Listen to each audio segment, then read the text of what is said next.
Oi, oi, gente, tudo bem com vocês? Eu espero que sim. Antes da gente iniciar a história de hoje, eu queria convidar você que gosta desse tipo de conteúdo a se inscrever aqui no canal, a deixar o seu like, que ajuda muito no crescimento do canal. E queria convidar você também que tem alguma história que queira compartilhar aqui com a gente. Eu vou deixar aqui no box de informação o e-mail para onde você deve estar direcionando a sua história. Então é isso, sem enrolação, vamos para a história de hoje. Se alguém conseguir explicar isso de uma forma lógica, eu realmente gostaria de ouvir. Durante muito tempo, eu achei que tudo isso fosse consequência do isolamento, horas demais na frente de uma tela, noites mal dormidas e uma rotina tão repetitiva que, em alguns dias, eu precisava olhar no celular para lembrar se era terça ou sexta-feira. Talvez ainda seja isso. Na verdade, eu espero que seja, porque a outra possibilidade é muito pior. Sou editor de vídeo há quase 6 anos. Trabalho de casa desde a pandemia e, sinceramente, nunca mais consegui voltar para um escritório. No começo, achei que era o emprego perfeito. Não precisava enfrentar trânsito, poderia organizar meus próprios horários, tinha a liberdade de trabalhar ouvindo música ou deixar algum vídeo rolando ao fundo. Mas existe um lado dessa profissão sobre o qual quase ninguém fala. Quando você passa 12, às vezes 14 horas por dia olhando para o monitor, o tempo começa a perder o significado. Você para de perceber quando amanhece, quando anoitece, as refeições deixam de acontecer em horários fixos, você come quando lembra, dorme quando o corpo simplesmente desliga. Meu apartamento também não ajudava. Tinha menos de 20 metros quadrados, a sala era meu quarto, o quarto era meu escritório. Da cadeira onde eu trabalhava, eu conseguia ver praticamente todos os cômodos sem precisar levantar. Depois de alguns anos vivendo ali, comecei a conhecer o apartamento pelos sons. O estalo da geladeira ligando de madrugada, o elevador antigo do prédio parando no meu andar, a torneira da cozinha, que de vez em quando insistia em pingar por alguns minutos antes de voltar ao normal. E curiosamente, esses pequenos barulhos acabaram se tornando uma espécie de companhia. Eles me lembravam que ainda existia um mundo lá fora. Dormir, por outro lado, sempre foi um problema. Mesmo depois de desligar o computador, minha cabeça continuava trabalhando. Eu fechava os olhos e ainda enxergava a linha do tempo do editor de vídeos. Cortes, legenda, correção de cor, áudio. Era como se meu cérebro tivesse esquecido como desacelerar. Foi nessa época que desenvolvi um hábito estranho. Todas as noites, antes de tentar dormir, eu abria a plataforma de vídeos e procurava transmissões ao vivo, que praticamente ninguém estivesse assistindo. Não sei explicar exatamente o motivo, talvez fosse curiosidade, talvez fosse carência. Mas existia alguma coisa reconfortante em entrar na live de alguém que estava desenhando, estudando, montando um quebra-cabeça ou simplesmente deixando a câmera ligada enquanto organizava a casa. Eu nunca escrevia no chat, nunca curtia e nunca me inscrevia. Gostava justamente de ser invisível. Era como dividir a madrugada com alguém que precisava conversar. Na maioria das vezes, eu assistia 5 ou 10 minutos e já procurava outra transmissão. Era como dividir a madrugada com alguém sem precisar conversar.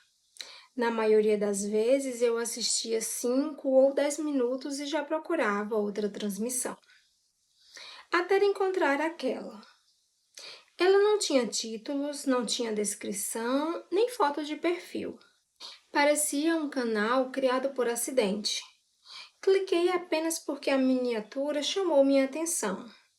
Mostrava uma sala iluminada por uma luz avermelhada, muito fraca. A transmissão já estava acontecendo havia quase uma hora. O contador marcava apenas um espectador. Eu. A câmera parecia apoiada sobre uma estante baixa, completamente parada. O enquadramento mostrava uma sala pequena, havia um tapete no centro e uma luminária de piso que espalhava aquela luz vermelha que deixava o ambiente quase sem sombras definidas. No fundo, era possível ver parte de uma cozinha. Nada chamava atenção. Na verdade, era um apartamento extremamente comum. Sentada no tapete estava uma mulher. Devia ter pouco mais de 30 anos. Vestia um moletom cinza, alguns números maior que seu corpo. Os cabelos escondiam parte do rosto. Ela não olhava para a câmera. Também não fazia nada que parecesse uma transmissão. Não respondia comentários, não sorria, não cumprimentava ninguém. Ela apenas falava, como alguém pensando em voz alta. Acho que amanhã preciso comprar café. O elevador fez aquele barulho de novo. Engraçado, eu sempre esqueço onde deixo minhas chaves. Depois ela mudava completamente de assunto. Acho que hoje vai chover. Nada daquilo parecia uma conversa. Pareciam pensamentos escapados da cabeça dela. Mesmo assim, continuei assistindo. Não porque fosse interessante, mas porque havia alguma coisa extremamente tranquila naquela transmissão. Pela primeira vez em meses, minha cabeça ficou em silêncio. Quando desliguei o computador, percebi que fazia quase 40 minutos que eu não pensava em trabalho. Naquela noite, dormi em menos de 5 minutos.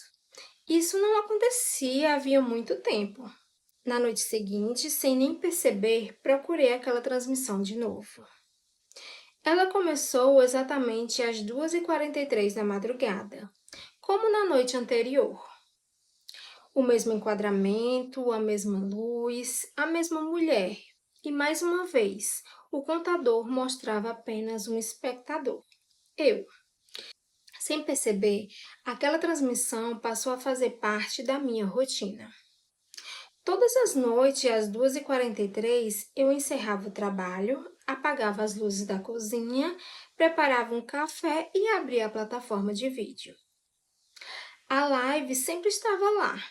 Nunca antes, nunca depois, sempre no mesmo horário. E por mais estranho que pareça, eu comecei a esperar por aquele momento. A mulher continuava exatamente igual, o mesmo moletom cinza, o mesmo jeito de falar. Os mesmos longos silêncios entre uma frase e outra. Às vezes, passavam quase 2 minutos olhando para um canto da sala antes de voltar a falar. Acho que preciso trocar essa lâmpada. Esqueci de comprar detergente. Essa torneira continua pingando. Era sempre assim, assuntos completamente banais. Coisas que qualquer pessoa poderia pensar durante o dia. Talvez fosse justamente isso que me fazia voltar. Nada parecia ensaiado, era como observar alguém vivendo sem saber que está sendo observado. Depois de algumas semanas, comecei a perceber pequenas coincidências. Ela mencionava que estava cansada exatamente nos dias em que eu terminava um trabalho particularmente longo. Comentava sobre a chuva poucos minutos antes de começar a chover. Falava sobre café justamente quando eu levantava para fazer outro. No começo, achei que meu cérebro estivesse apenas procurando padrões. É uma coisa comum. Quando você presta atenção demais em alguma coisa, começa a encontrar conexão onde elas não existem. Continuei assistindo, mas então aconteceu algo que nunca consegui explicar. Numa madrugada, enquanto ela permanecia em silêncio, pensei comigo mesmo. Ela vai falar sobre as chaves agora. Não sei por que pensei nisso, foi completamente aleatório. 5 segundos depois, ela respirou fundo e disse: Eu realmente preciso lembrar onde deixei as minhas chaves. Fiquei parado olhando para a tela. Sorri. Coincidência. Precisava ser. Na noite seguinte aconteceu de novo. Pensei, ela vai comentar do elevador. Ela comentou. Depois pensei no café e ela comentou. Na terceira noite já não achei engraçado. Passei a fazer pequenos testes. Escolhi uma palavra aleatória na cabeça, esperava e nada. Mas quando eu não tentava prever, quando eu simplesmente deixava a minha mente vagar, ela dizia exatamente o que eu tinha acabado de pensar. Comecei a evitar assistir por alguns dias. Achei que precisava descansar, dormir melhor. Passei quase uma semana sem abrir aquela transmissão. Quando voltei, tive a estranha sensação de que alguma coisa estava diferente. Demorei alguns minutos para perceber. Não era a mulher, nem a iluminação, era a sala. Ela me parecia familiar. Fiquei observando a parede atrás dela, a posição da cozinha, o corredor ao fundo. Algo na disposição daquele apartamento me incomodava, mas eu não conseguia entender o motivo. Na noite seguinte, reparei outra vez. Depois na outra, passei a congelar a imagem, aumentar o brilho, comparar os detalhes.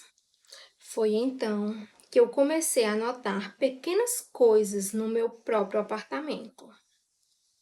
Nunca tinha prestado atenção como a cozinha podia ser vista daquele ângulo, ou na distância entre a mesa e a porta. Comecei a andar pela casa, imaginando onde aquela câmera estaria posicionada, só por curiosidade. Até que encontrei um ponto, exatamente ao lado da estante da sala. Parei ali, olhei para frente e meu estômago gelou. Se alguém colocasse uma câmera naquele lugar, o enquadramento seria praticamente o mesmo da transmissão. Afastei aquele pensamento imediatamente. Apartamentos pequenos costumam ser parecidos. Devia ser isso, precisava ser isso. Continuei repetindo essa explicação para mim mesma. Até a noite em que ela disse uma frase que mudou tudo. Ela permaneceu em silêncio por quase um minuto. Depois falou baixinho. Um dia eu preciso mandar consertar essa rachadura perto da porta. Olhei automaticamente para a minha porta. Havia uma pequena rachadura na parede. Nunca apareceu na transmissão. Era impossível que ela estivesse falando daquilo. Fiquei tentando encontrar outra rachadura na imagem. Não havia. Na madrugada seguinte, ela comentou que a janela emperrava quando ventava. Naquela mesma noite começou uma chuva forte. Levantei para fechar a minha janela e ela realmente emperrou. Voltei para o computador. A transmissão continuava. Ela olhava para um ponto fora da câmera, como sempre. Foi então que comecei a reparar em outra coisa. Ela nunca olhava para a lente. Sempre olhava um ponto acima. Exatamente na direção onde estaria alguém sentado diante de um computador, como eu.